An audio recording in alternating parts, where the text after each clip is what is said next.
Hello, this is the quick start video for the ERC deliverable system. It is a digital archive where we upload any documents that ERC has created for you, whether that's evaluations or special studies. They will be on this system. It's a very simple system. We're recording this video because there are some hidden features and we'd like to go over those. The first thing is you will use the URL deliverables.ercdata.com. Okay.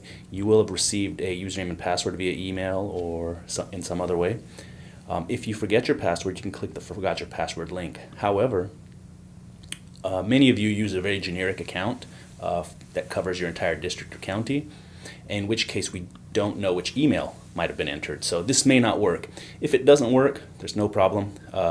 On this same page, you'll see our contact phone number and email. Email is the best way to reach us.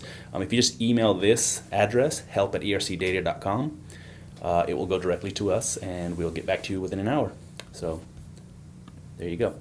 So if you enter your username and password,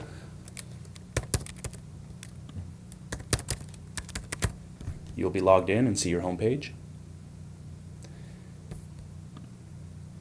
And you'll get a dashboard here. So first thing, if you are in a small screen and you need some extra real estate, you can click this guy and get some extra screen space. Okay, let me bring that back. We've tried to include a built-in help system. So if you click this little question mark guy, it'll take you through a tour of what everything on the screen means. But of course you have this video, so you can just listen to me. Again, for extra real estate, you can switch to full screen mode or add a full screen mode. This little gear icon here to the right will give you your account settings. So if I go here to my account, you'll notice that I could change my username and password, or my username, first name, last name. I could change my email. Okay, so back on my home page here, I know that in this account I have 190 documents.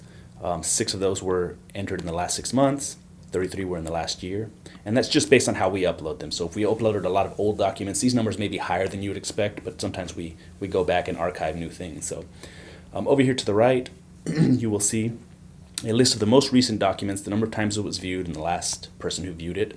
And that's just a quick way to get to your documents quickly.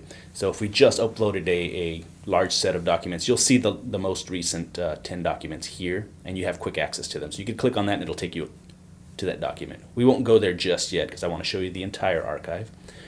This would be a link to your entire archive, as would this link over here. So they go to the same place. So this link, and that link go to the same place.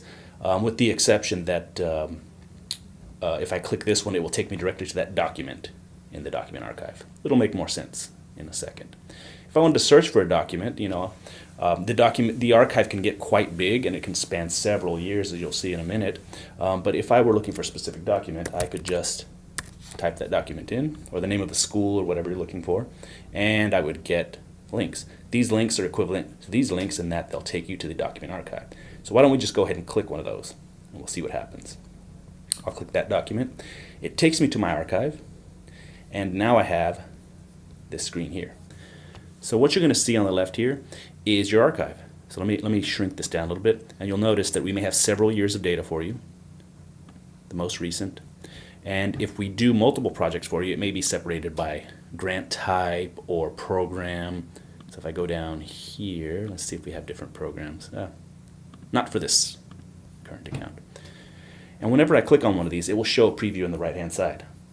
So if I'm going here, I can view the document. It updates these statistics. And what you have here is an Adobe Reader preview. When I hover over it, it depends on your browser, but you'll have the option to download that specific document, print it, zoom in and out, and so on. And so if you wanted to print it out, you could print it out, you could download it and transfer it somewhere else and print it. And if you wanted to do a batch download, let's say you wanted all these documents here. So each of these is a radio button that you could select, or a group, and you click this download batch. And when you click that, you may have to enable pop-ups, okay? because what's going to come up is a pop-up. So I'm going to click Always Allow Pop-ups. I'm glossing over this a little bit because it's going to be different for every browser, but they all should pop up. So let me allow pop-ups. Let me try that again. The more documents you select, the longer it can take.